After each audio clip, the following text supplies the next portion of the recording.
In the early 1980s at MIT, the arrival of a new laser printer caused excitement. But shortly after, frustration took over as the printer kept jamming, causing delays and wasting time. Richard Stallman, a programmer at MIT, decided to fix the issue. He wanted the printer to send an alert when it jammed, a simple fix for a persistent problem. However, when he tried to access the printer's software to implement the change, he was blocked. Apparently, the company had locked the source code, making it impossible for him to implement the change. Right there for Stallman, the issue became more than just a faulty printer issue. It was a wake-up call that signaled a much larger issue, a sign that the open culture of collaboration and idea sharing he valued was being replaced by secrecy. Determined to fight back, Stallman took a stand, a moment that would mark the beginning of the free software movement, ensuring that software would remain open and accessible to everyone. But to truly understand how Stallman's frustration ignited a global revolution, we need to first explore the culture he was fighting to protect. Long before Stallman's frustration at MIT sparked a revolution, the idea of open collaboration was already taking root. In the 1960s, when computers filled entire rooms and personal computing was pure science fiction, yet a revolution was brewing. These were the original hackers and pioneers, driven by curiosity and a relentless desire to push the boundaries of what machines could do. They believed in something radical, that software should be free, not just free of cost, but free to be explored, modified, and shared. Nowhere was this culture stronger than in the buzzing corridors of MIT's AI lab. Collaboration wasn't just encouraged, it was essential. Code was passed around like recipes, passed from one mind to another, each person adding their own flavor. But the spirit of collaboration wasn't confined to universities. In Bell Labs, 1969, Ken Thompson and Dennis Ritchie, the creator of the C programming language, faced a challenge. They needed an operating system that was simple, portable, and flexible, so they built one, Unix. Unix wasn't just software, it was a philosophy. Build small, modular tools that do one thing well, then link them together to accomplish complex tasks, an approach that encouraged programmers to build upon each other's work with ease. Since Bell Labs was the research and development arm of American Telephone and Telegraph Company, it meant they were the traditional owners. Initially, they allowed universities and researchers to access Unix source code. However, this openness didn't last. American Telephone and Telegraph Company began to impose more restrictive licensing. But as the 1970s drew to a close, the software landscape began to shift. Companies began to see the profit potential in proprietary software. For the hacker community, it felt like a betrayal, a closing of the open door of collaboration they had worked so hard to build. No one felt this more deeply than Richard Stallman, when a colleague refused to share code for a printer driver, citing a non-disclosure agreement. Stallman realized that the very foundations of collaboration in software development was under threat. So in 1983, Stallman took a bold stand that he is going to create a free Unix-like operating system, not because it will be easy, but because it's necessary. With this declaration, Stallman sparked the free software movement. At its core was a simple yet profound belief: software should be free to run, study, modify, and share.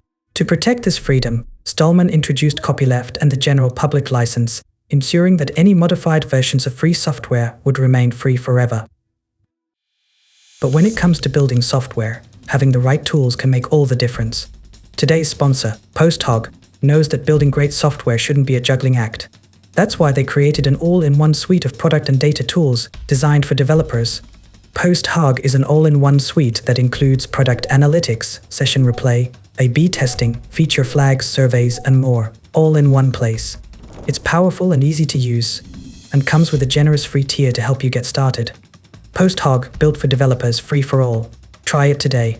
Make sure to tell them that CodeSource sent you. Meanwhile, halfway across the world, a 21-year-old student, Linus Torvalds, was about to change the world, though he didn't know it yet.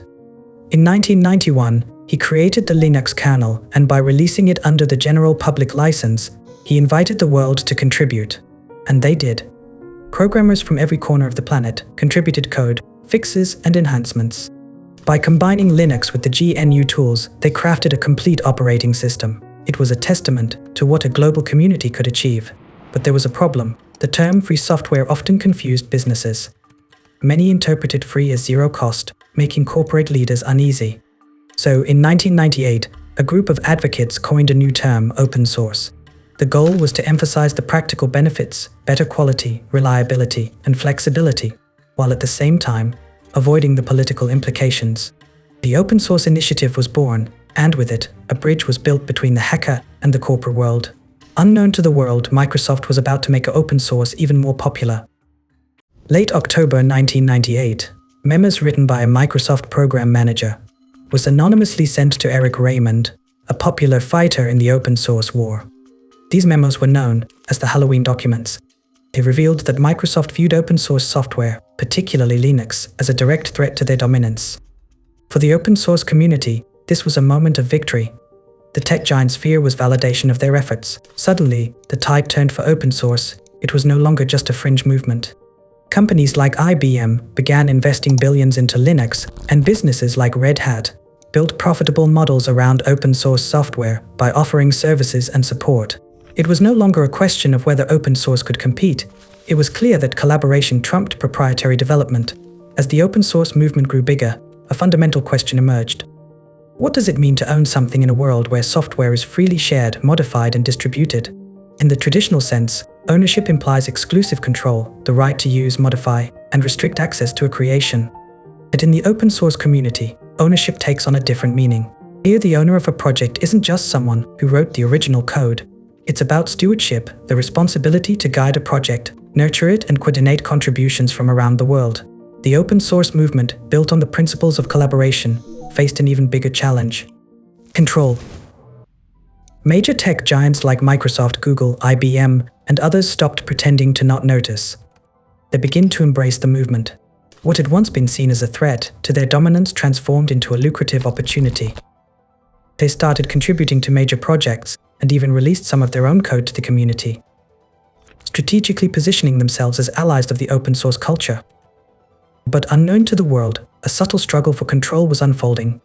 Open source became a way for these corporations to tap into community innovation while maintaining control over the broader ecosystem. While the community believed they were leveraging the resources of big tech to advance open source ideals, in reality, margin call was near. The tech giants were harnessing the collective power of millions of developers to not only innovate, but to also reinforce their dominance in the software development market. True strength of open source lies in its community, a global network of developers collaborating on everything, from small utilities to massive projects like Bitcoin and Linux. This collective effort makes innovation faster and solves complex problems at a pace that even big corporations can match. Yet this immense power was increasingly influenced by big tech companies. By funding key projects and contributing significant resources, these corporations began to manipulate the direction of development. Community-led initiatives started to feel more corporate, raising questions about who truly has control in the open source world. Even the home of most open source projects, GitHub, is now owned by Microsoft. While it looked like the community was leveraging big tech corporation, it is becoming clearer that the big tech corporations is using the community.